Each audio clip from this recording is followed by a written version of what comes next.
Olá, sou Cristiane Soleri, estamos aqui na Escola Sabatina Fé em Ação, com esse livro maravilhoso, Cristo em Filipenses e Colossenses. Hoje com a lição número 11. E estou aqui com o professor que hoje é orientador do nosso Colégio de São Caetano do Sul, o Tiago. Muito obrigada, Tiago, por ter aceito o nosso convite e estar aqui conosco. O Tiago, ele é adventista de berço e contribuiu para a fundação da Igreja de Nova Petrópolis em São Bernardo, não é isso, Tiago? Isso mesmo, Cris. Obrigado pelo convite, que Deus possa abençoar este momento, né? E quando ali começou, no início ali, nós estávamos juntos ali, a proposta era atender os pais, e depois começou a se caracterizar como igreja, e hoje nós somos a Igreja Adventista do Nova Petrópolis. Que legal, que ótimo. E vamos passar essa lição hoje, que está linda, não, Tiago? Falando muito ao coração. Você pode fazer a oração para nós, para começarmos? Oremos.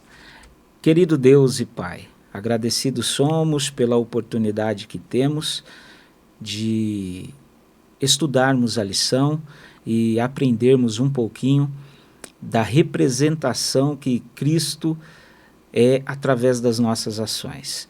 Que o Senhor possa se fazer presente na vida de cada um, que o Senhor possa atender de maneira singular aqueles que estão assistindo em suas necessidades, dê paz e direcionamento a cada um.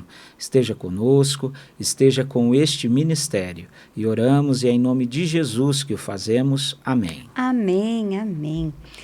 Lição número 11. Viver com Cristo. Bem, não há nada melhor do que isso, né, Tiago?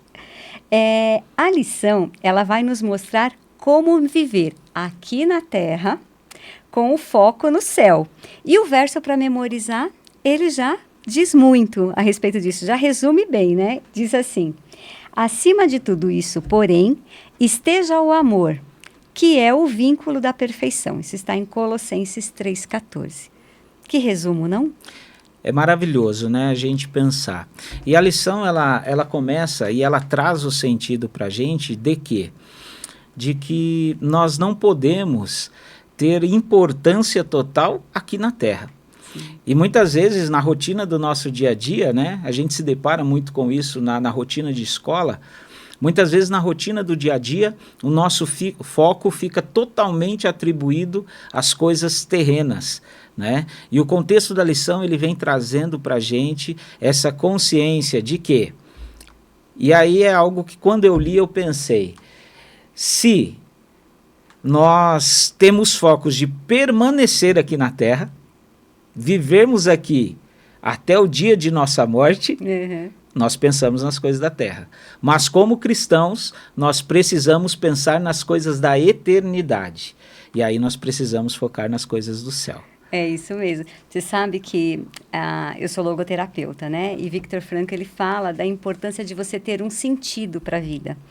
Então, nós aqui vivemos tudo por sentidos curtos, né? Então, por exemplo, nós trabalhamos 30 dias para receber o salário, nós trabalhamos 1 ano para ter umas férias, 30 anos para ter a aposentadoria, mas como cristãos, nada melhor do que viver neste mundo esperando a eternidade, que é o que Deus nos promete, que é incomparável com qualquer viagem que você possa imaginar, com qualquer aposentadoria que você almeje.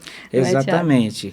E, Cris, lendo a lição e ouvindo sua fala, eu penso o seguinte, o pecado, ele tem uma característica, ele nos condiciona a nos apegar nas nossas próprias necessidades. Sim. E aí a gente para um pouco de olhar para Deus, né? Para a atividade de Deus, olhar para o que Deus já nos prometeu, e aí a gente começa a viver nesse ciclo fechado nas nossas ações, na nossa intenção, e muitas vezes a gente deixa de almejar o céu, né?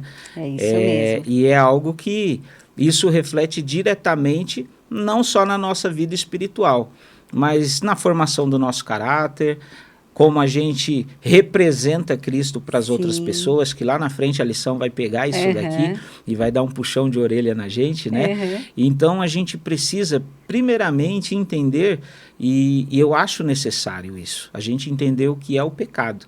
E quando a gente pega o conceito principal de pecado, a gente entende que pecado é tudo aquilo que distancia a gente da vontade de Deus. Tudo aquilo que desagrada a Deus é pecado. Então a gente precisa, neste momento, abrir o coração para essa lição, porque ela vai fazer a gente reavaliar as nossas ações. E ela está maravilhosa justamente por conta disso, porque, olha, logo aqui no começo diz assim, ó, não devemos ser tão focados no céu a ponto de nos tornarmos inúteis na terra, porque a gente está aqui para uma função, né? E também, se estivermos excessivamente focados na terra, seremos de pouca utilidade para Deus. Então, ele mostra justamente esse equilíbrio. E quando você disse, né, de nós aprendermos a enxergar o pecado, né, e normalmente assim, o ser humano, ele tende a ver o pecado na pessoa, mas a gente tem que ver o pecado pelo nome.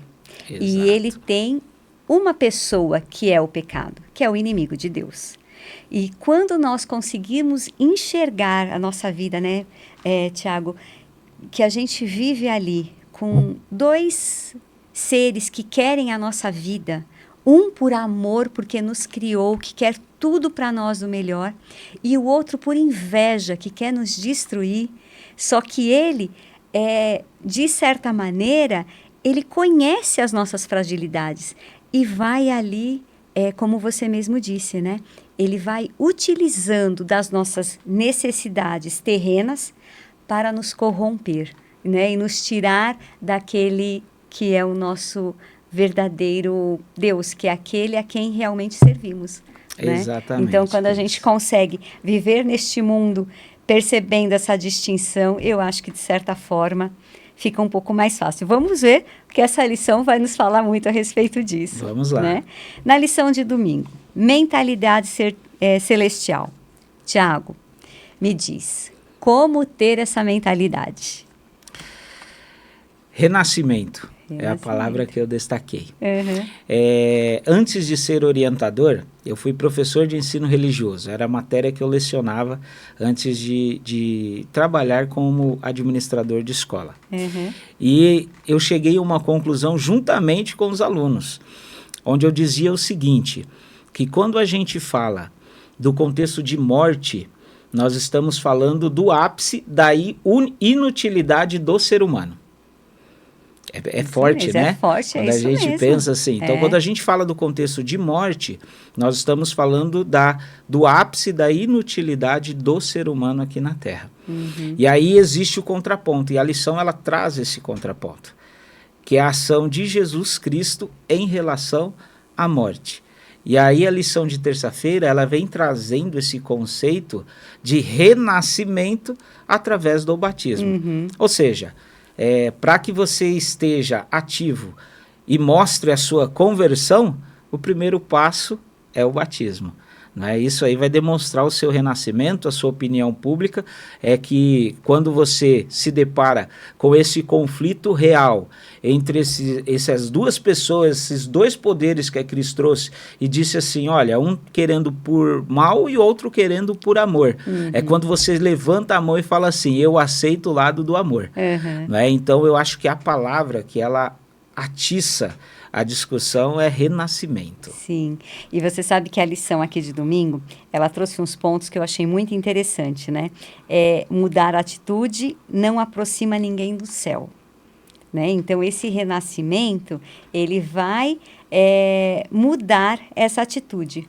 Porém, não é só mudança, é a compreensão. Você tem que conhecer aquele por quem você está renascendo, a quem você fez a escolha de falar, é por ele que eu me entrego, porque, e não é só que eu me entrego, porque ele me criou, ele me desejou, ele morreu por mim, né? Então, ele faz tudo por mim, como não amar alguém assim, né, Tiago? Então, ela fala isso, e aí, há muito na vida cristã que desafia a lógica humana. Olha só, a gente tem uma lógica terrena que muitas vezes, se você foca, você perde completamente o foco das coisas celestes. Porque muitas coisas aqui na Terra, a maneira como nós enxergamos, é contraditória, né? O que Cristo nos ensina, né? Amar os seus inimigos, por exemplo, né? Isso não é lógica humana. Muito pelo contrário, afaste-se dos seus inimigos. Mas como a própria lição, o contexto disse bem aqui no sábado, né? A gente tem que ser útil para Deus. Exatamente. Né? Então, se eu não amar meu inimigo, de que serventia eu tenho para o Senhor? Se é justamente a nossa missão, nós que conhecemos a Cristo, que nos entregamos a Ele, não é só por nós. É justamente para fazer justamente o oposto do que o inimigo faz. O inimigo quer separar as pessoas de Deus. A nossa missão é atrair as pessoas para Cristo. Exatamente, né? Cris. Um ponto aqui, eu até adicionei uma frase aqui, né? Coloquei como anotação, e eu coloquei assim, ó, não se trata de esforço humano para subir até Deus. Sim. Então, eu destaquei essa parte, mas de uma experiência de transformação operada pela graça. Sim. E quando você fala de foco, eu penso em algo que é bem sério, né? Querido, se você está com foco nas suas próprias ações, o céu ele está mais difícil.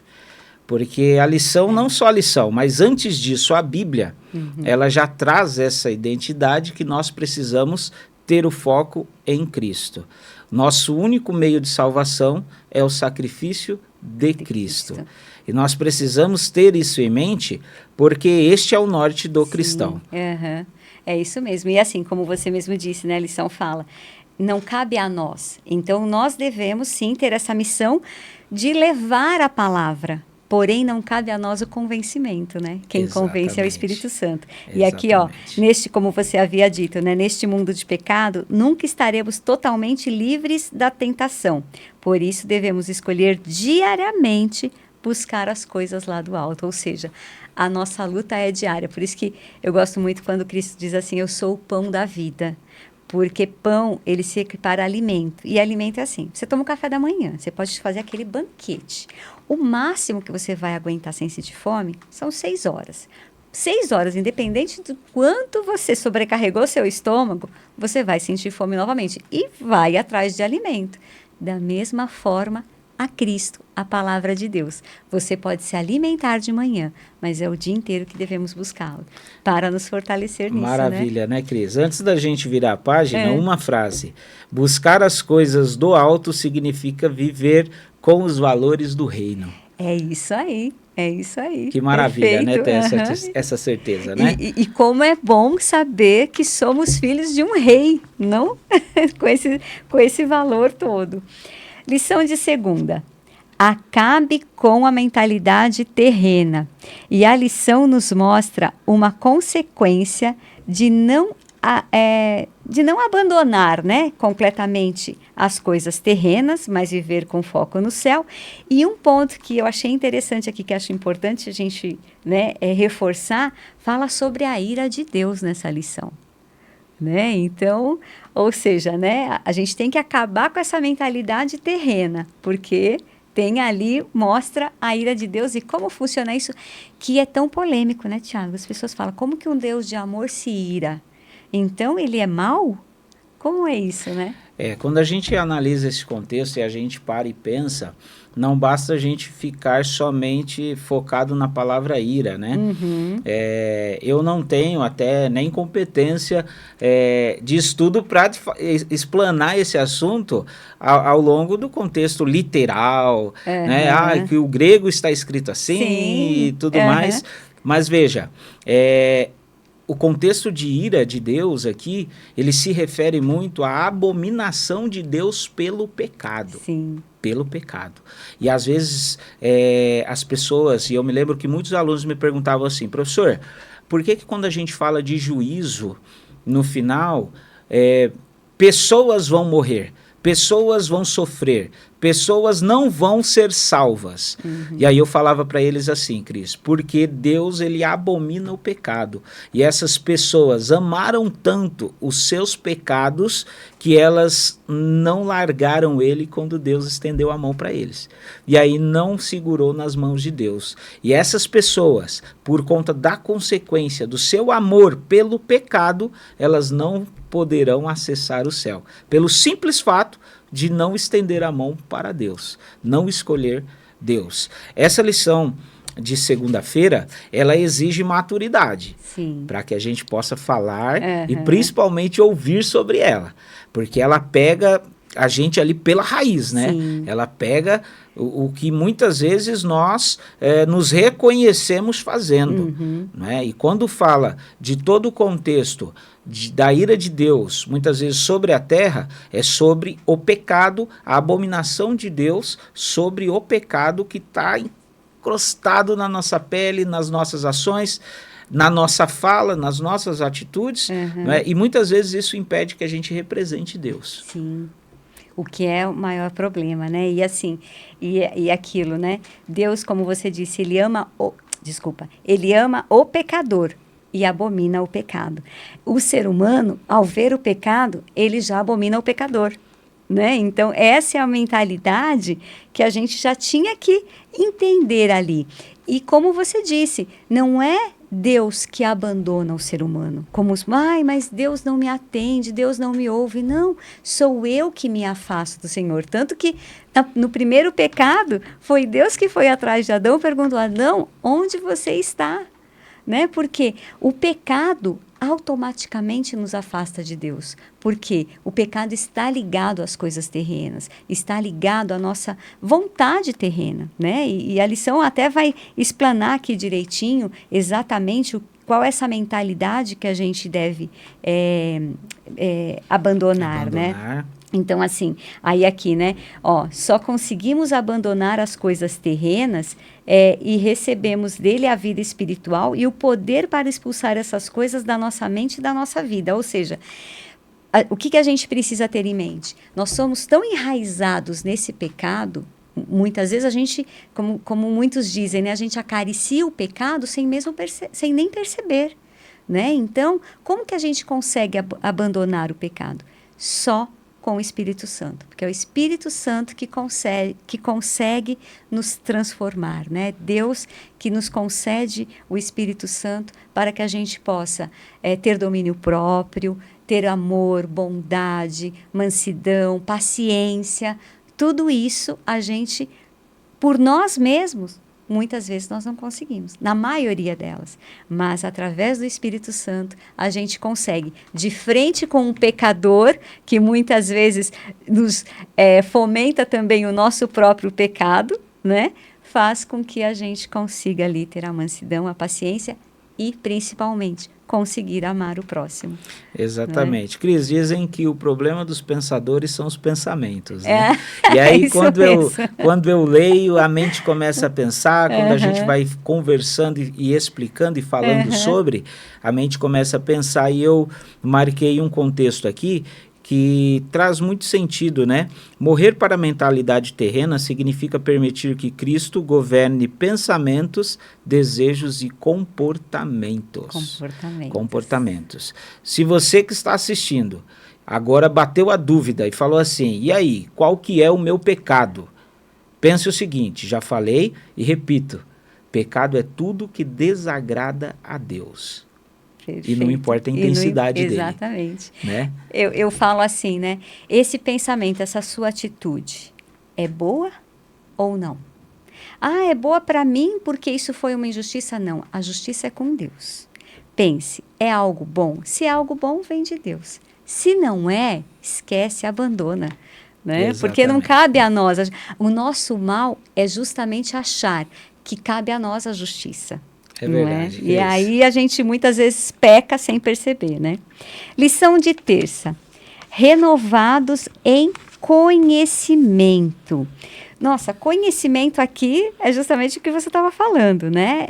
Eu acho que é a palavrinha-chave e mostra, né, o velho e o novo, né? A velha natureza e a nova natureza. Em Cristo, como você disse lá no início, né? Exatamente. O renascimento.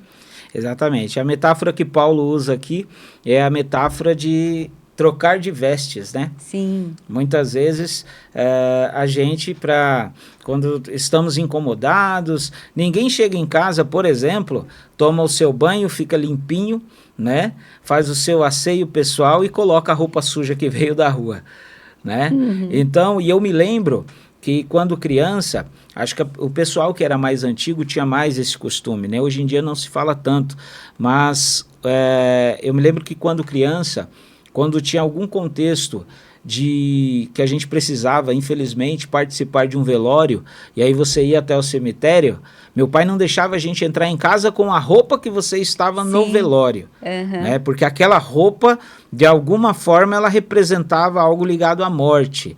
E eu acho que quando eu lembro dessa orientação de infância, essa questão cultural, e eu penso nessa orientação da Bíblia, na metáfora que Paulo usa quando ele fala assim: ei, é igual a trocar de vestes. Você precisa tirar essa veste imunda, essa veste suja e colocar uma veste pura, limpa. Uhum. E eu me lembro disso. Por quê? Quando a gente se batiza, quando a gente se aproxima de Cristo, quando você escolhe ser um representante de Cristo, não adianta você se apresentar com as vestes imundas do pecado. Não adianta você se apresentar com as vestes imundas que representam as intenções de Satanás. Sim. Nós precisamos trocar as nossas vestes, e a lição vai trazer o que é, de que forma e como nós trocamos, até porque é uma metáfora, como nós trocamos de vestes para que possamos representar Cristo.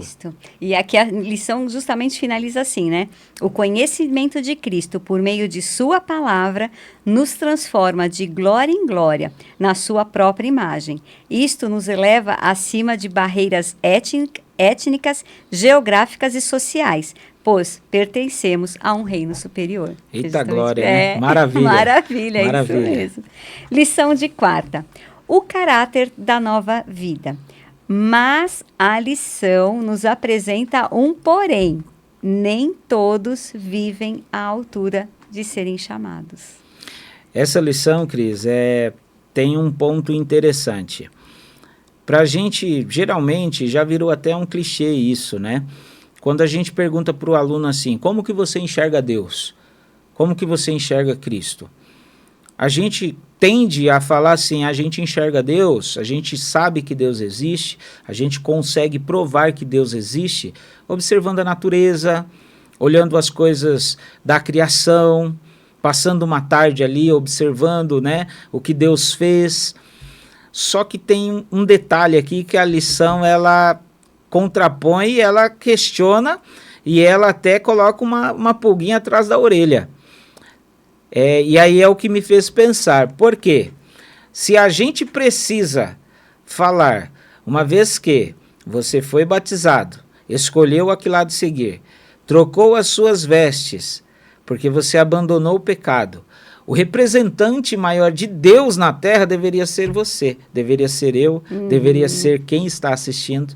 Por quê? Isso é ser cristão. Sim. E muitas vezes nós apontamos algo, a natureza, por exemplo, para cobrir uma responsabilidade que é nossa. Né? Então, sim, a lição ela dá esse puxão de orelha e traz esse contexto. Né? Muitos apontam a natureza, mas quando eles próprios deveriam mostrar a Deus. E olha que interessante nesse exemplo que você está falando, Tiago, é assim, como eu vejo, né, a gente tende a olhar Deus sempre olhando o externo, né? Só que quando Deus nos criou, o que Ele fez? Ele nos deu fôlego de vida. Então, necessariamente, eu não precisaria olhar para a natureza, olhar para o céu para buscar a Deus. Quantas pessoas antes falam, nossa, eu vou para um lugar tranquilo, calmo para orar, porque lá eu consigo... Deus está em nós, porque Ele nos deu fôlego de vida. Se eu estou respirando, Deus está em mim. Porque o fôlego de vida, ou seja, imagina a grandiosidade de Deus. Com o fôlego de vida é que me dá vida. Sem esse fôlego eu não tenho vida. Então, olha quantas coisas, né? Até teve uma lição passada que nós comentamos a respeito, né? Deus como Cristo, né? Como a cabeça, e a igreja, nós como membros. Então, se cada parte de nós tem uma importância, olha só a importância de Deus em nós. E dificilmente a gente para e pensa, nossa, Senhor, obrigada, né? A gente só presta atenção na respiração quando estamos gripados. Exato. Né? Quando a gente não tem ela. Quando perde, né? Quando a gente tem alguma dificuldade. Quando a gente olha para a complexidade do ser humano, a gente tende a falar assim. A gente enxerga Deus, e realmente, é a carta escrita de Deus ali à mão, é a complexidade do corpo do ser humano. Uhum. Mas quando a gente mostra a complexidade da vida do cristão, é o selo de Deus aqui na Terra. Então, aí você tem uma carta completa e selada. Deus não poderia não ser enxergado se essa carta estivesse selada. Exatamente. Não haveria como ele não ser enxergado. E olha só, né, pegando esse exemplo que eu coloquei, né, da respiração do fôlego de vida, mesmo quem não é cristão, qualquer ser humano, isso é científico, você quer se acalmar, quer baixar a sua pressão arterial, respire tranquilamente. Então, né, muitos psicólogos, a gente fala que a medicação que o psicólogo dá é ensinar a respirar. Então, você respira profundamente, solta, isso vai te acalmando, vai baixando seus batimentos cardíacos. Agora, o cristão, ele já tem essa respiração porque ele contempla a Cristo. E quando nós olhamos alguém que a gente admira, você já não faz um suspiro, você faz... Né? Principalmente quando você está apaixonado. E aquele que encontra verdadeiramente a Cristo, não tem como não se apaixonar. Precisa suspirar. Precisa suspirar. e aí é nítido, as pessoas olham e já veem através de você. Você é cristão, né? Pelas suas atitudes e a sua maneira, muitas vezes, deve ser amorosa de agir. Lição de 5ª. Nova vida. Só acontece em Cristo. É isso que já diz aqui, né? A única forma de ter acesso à nova vida é quando a gente entende e aceita, né? Uhum. Essa orientação de Cristo, que vem de Cristo. Uhum. E sobre orientação, Cris, essa lição eu acho que neste momento, quinta-feira, é uma abordagem que dessa eu conheço. Por quê? Não é só pelo contexto que ela fala de música, né? Eu sou percussionista. Ah, que legal. Exato. E dentro do contexto da percussão, quando a gente estuda a percussão, a questão rítmica, a gente estuda as batidas do coração. Não é? Uhum. A gente estuda ali a pulsação, a gente estuda as intenções e o impacto que isso tem no corpo. Né? Eu queria até, se a gente tem tempo, te desafiar para você falar um pouquinho também sobre o impacto da música no nosso corpo físico, né? O que ela gera e o impacto que ela tem. Mas, de antemão, eu chego a uma conclusão com essa lição, que ela diz o seguinte, que a música, ela, neste contexto, ela tem uma função pedagógica ao cristão. Por quê? É um contexto de ensino. Ensino é onde a música ensina o que você tem que fazer, o seu comportamento, ela embasa, né, tudo o que Cristo está disposto a fazer por você.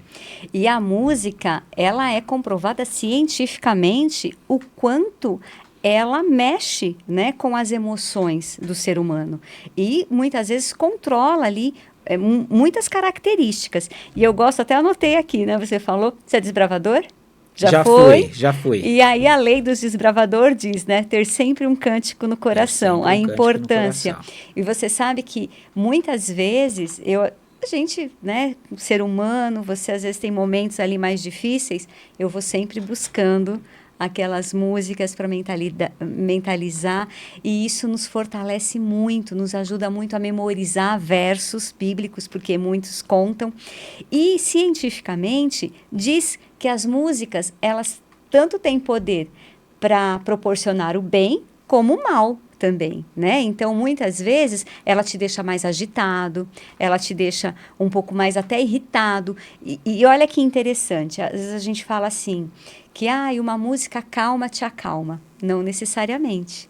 Às vezes, você está em um estado emocional que você precisa de uma música mais intensa para você chegar num equilíbrio de poder se acalmar. Então, é muito particular o momento em que você está vivendo para a maneira como aquela música vai te tocar.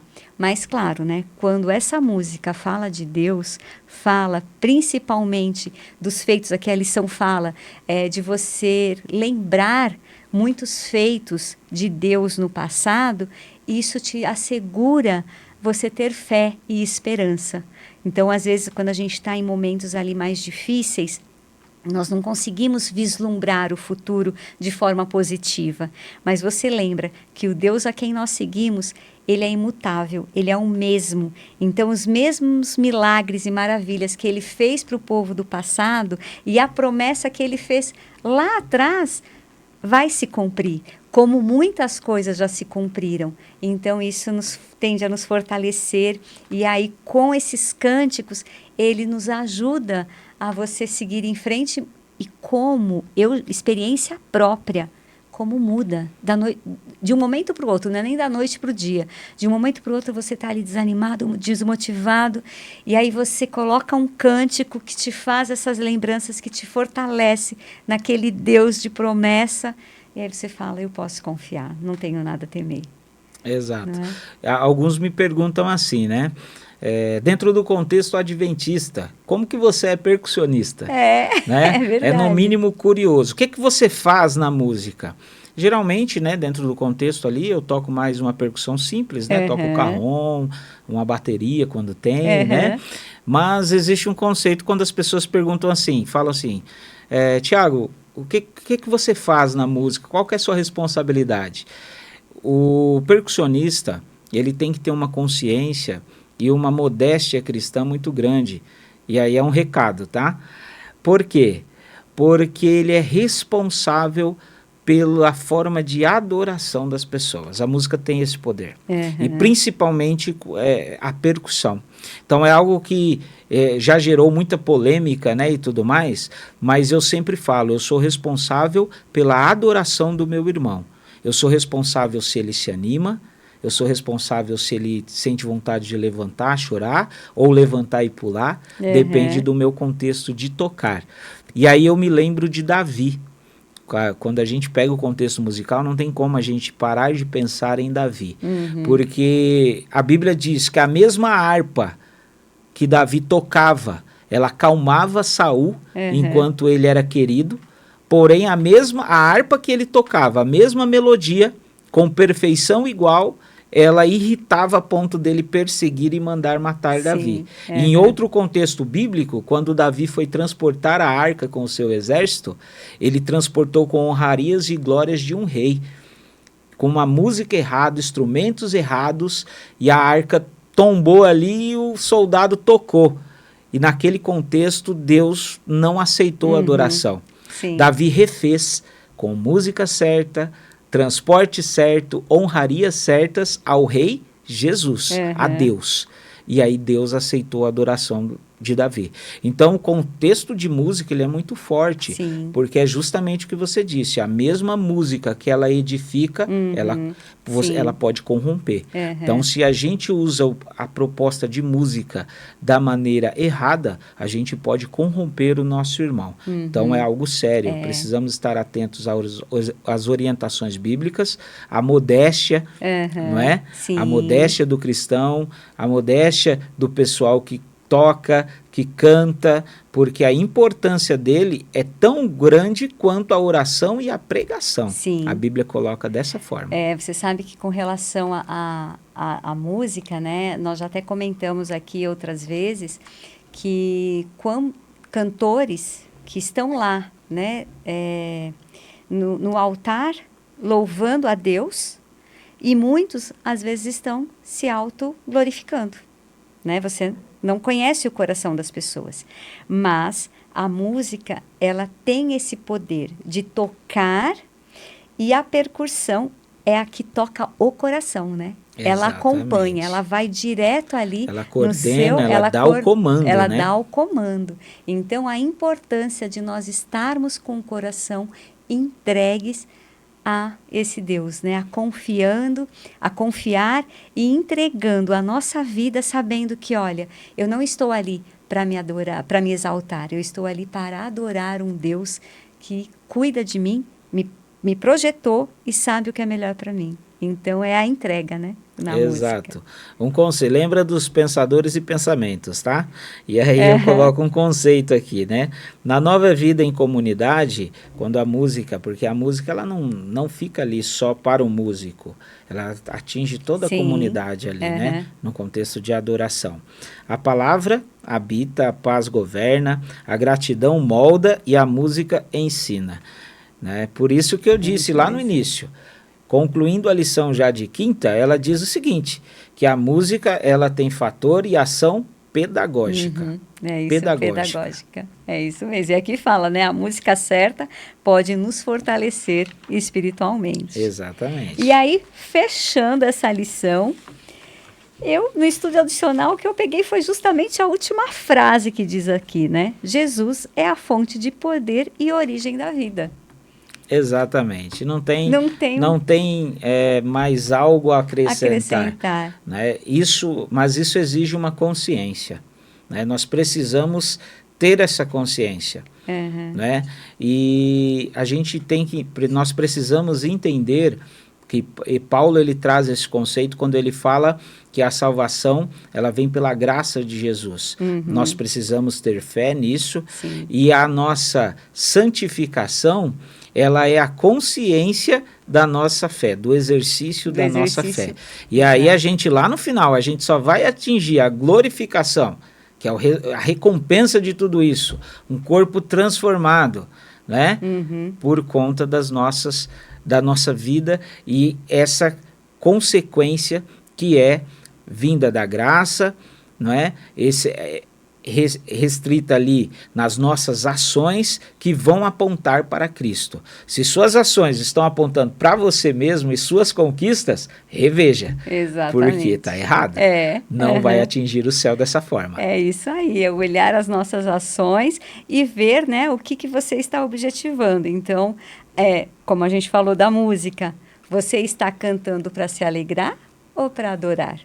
Né? Então, eu acho que a lição mostra bem isso, né? Como viver nesta terra para Cristo, com Cristo, para que a gente possa alcançar o objetivo de estarmos aqui, né? Glorificar a Deus, garantir a vida eterna ao lado dele, que é o que ele mais espera. É isso mesmo, Cris. E eu acho que faz parte, eu não sei se já é a sua intenção fechar, encerrar, mas eu acho que faz parte a gente fazer um apelo aqui. Sim, eu acho adoro. que é super necessário, porque faz parte da nossa santificação a nossa busca diária, a nossa consagração a Deus. E olha, queridos, a lição da escola sabatina é um método de consagração a Deus. E essa consciência, ela é super importante também. Sim. Principalmente hoje em dia, eu imagino se as pessoas do passado vivessem nos nossos dias com a nossa tecnologia. Jesus já teria voltado. Sim. Possivelmente, né? Por quê? Hoje você tem acesso à lição gravada, você tem acesso à lição física, na internet você tem acesso, tem várias formas que ela está acessível a qualquer momento. Então estude a lição, tenha a sua lição, né? Se aproxime de Deus para que você possa exercitar. Sim. Dizem que o que você faz no treino, você faz no jogo, né? Estudar a lição é um treino para o jogo da vida do cristão. E sempre leia a lição acompanhado da Bíblia. Isso porque a palavra de Deus, ela é o nosso manual de instrução. Exatamente, maravilhoso. Tiago, muito obrigada. Obrigado. Espero você outras vezes. E a você, estude a lição, estamos aqui. Coloque seus comentários, diga ali o que você achou da lição. curta, compartilhe, ajude a propagar o Evangelho. E até a próxima. Tchau, Amém. tchau. Tchau, tchau.